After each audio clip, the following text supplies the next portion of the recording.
Good morning, everybody, and thank you for joining this morning's event on how to spread office occupancy throughout the week. My name is David Thomas, and I will be taking you through today's session. Before we get started, I'm just going to quickly kind of go through what the format of the event will be and cover the key points, and then we can dive straight into the actual content of it. So firstly, I'm going to briefly explain what it is we mean when we talk about balancing or spreading occupancy throughout the week, and kind of cover why this is important and the benefits it can bring to your organization, workplace, and employees. The next step will be to look at some of the data that you need and some of the metrics that are kind of vital in these decision-making processes. And from there, it'll be a case of looking at some of the steps you can take and some of the tools that you can leverage to act on this information to actually make the changes. And then we'll finish up at the end by looking again at how this data can be used to gauge the success of the changes that you've made to the workplace and provide some kind of tips or guidance on how to actually start making these changes in a kind of controlled and iterative manner.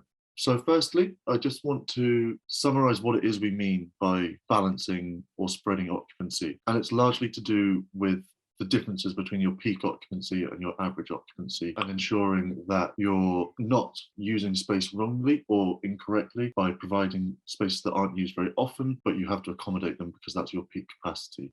So it's all about making your occupancy be spread nice and consistently throughout the week, so that assets are being used consistently and effectively, and you're kind of getting the most value for money in your real estate and workplace investment. So one of the first benefits I'd like to touch on balancing occupancy is to avoid overcrowding.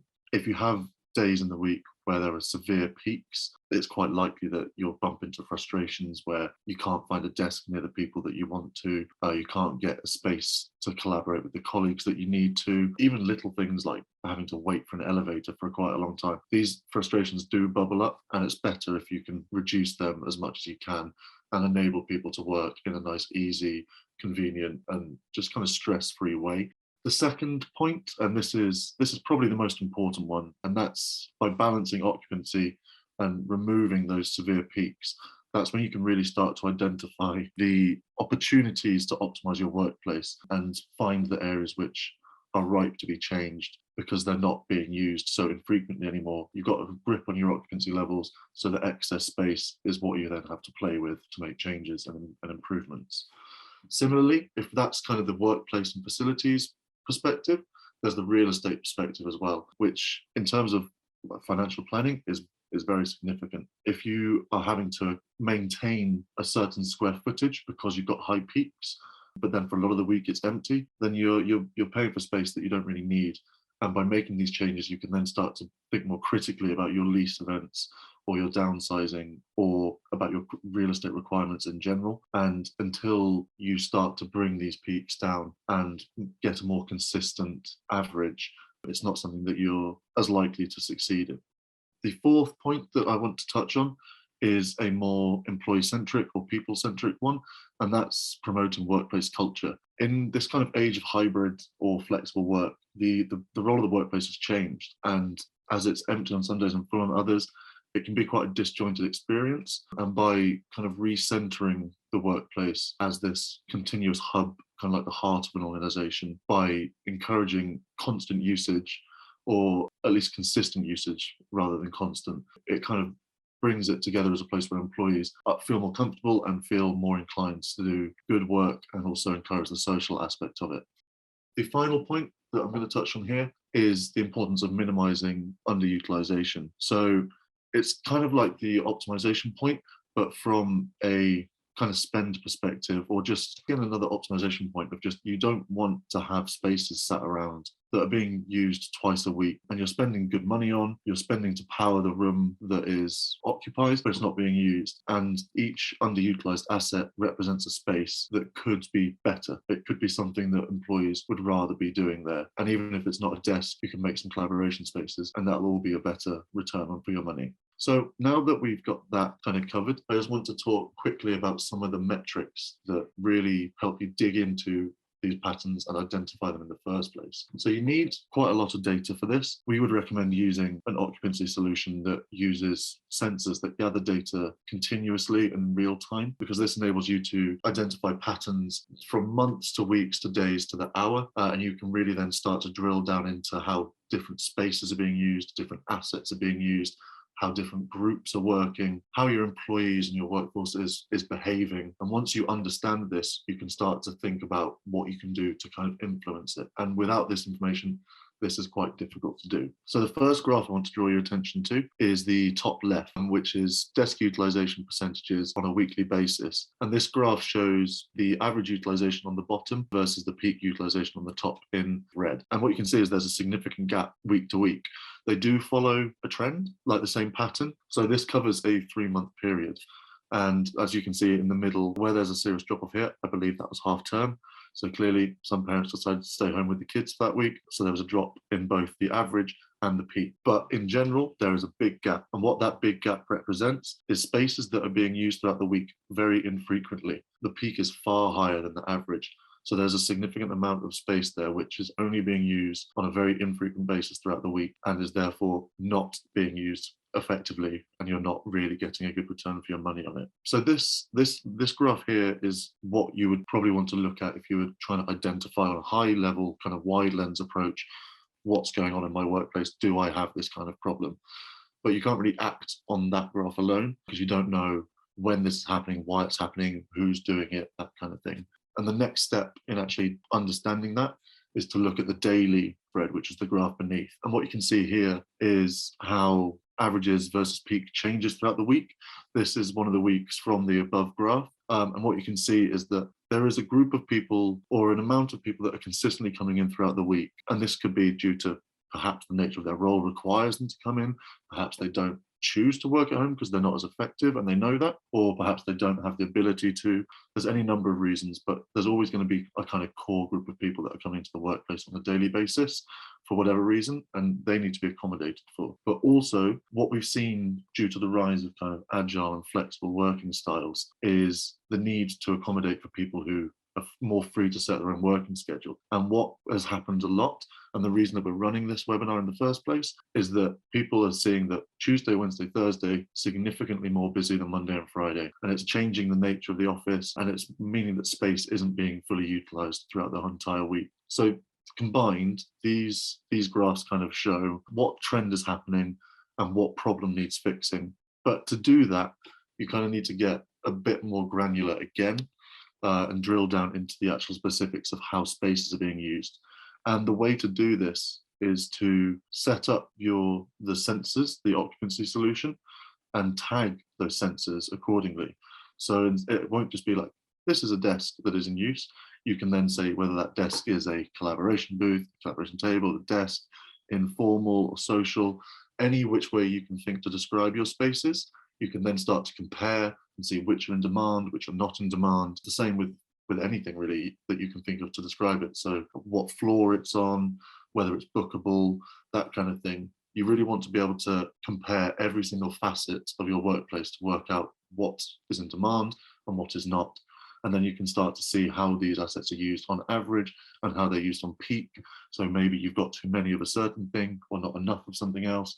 And then you can start to actually build out your workplace to suit this. And that's what we're going to move on to now when we talk about mobility profiles. So mobility profiles rely on occupancy data being kind of broken down by departmental usage. So understanding how every team in your organization is working, the spaces they require, and kind of the frequency with which they're using the different types of spaces. And it also takes into account the asset type. So what you can see in front of you is the end result of someone who's done this piece of work, and they've created the kind of ideal array of the spaces that they need.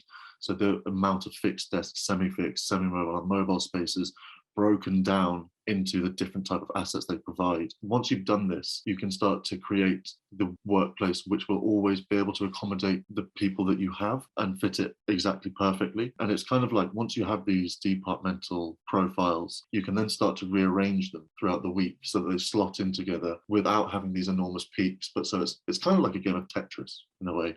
you want to make it as flat as possible in the best way. And there's no real way to do that without this data. So mobility profiles are the first way that departmental and asset tagging can be used to control occupancy levels. And the second way is to use this data to kind of inform access controls and policies.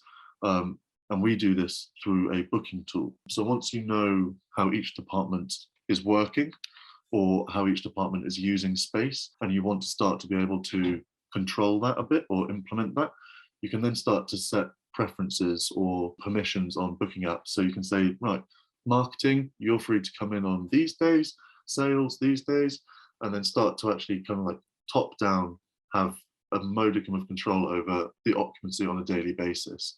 It's obviously very important to note that there's no way to fully control this. For some people, that just won't work. So you can't assume that it's going to be a very rigid model that they're going to adhere to all the time. And there need to be spaces that are fully available for anyone at any time. But what you can start to do is bring that peak level down by trying to set suggestions or ideal working patterns for different groups, which are controlled through this booking tool. And the booking tool will then be used to control when people are able to access the workplace, but also to make sure that there are the correct spaces available for them, that they're easy to find and they're easy to access. And it means that each department can log into the system and just find the spaces that are available to them. They can't go and book. If you're in one department, the app will only show the spaces that are available to that department. So it makes it easier to sit next to your colleagues. It also means that you're not going to be interrupting another department and potentially taking space away from them. But like I said before, this has to be done in a semi-flexible way in which it's very important to appreciate that people aren't robots, and there's going to be things that happen, and there's going to be things people are going to want to sit next to their friends and that kind of thing.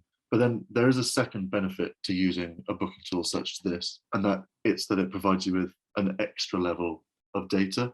So instead of just getting pure occupancy data from your sensors, which are used to create these profiles in the first place, you can then actually start to see which space is in demand from booking, the impact of no-shows on your capacity. You can really start to dive deeper into the human nature element of how your space is being used, compare occupancy against booking to really understand what's going on.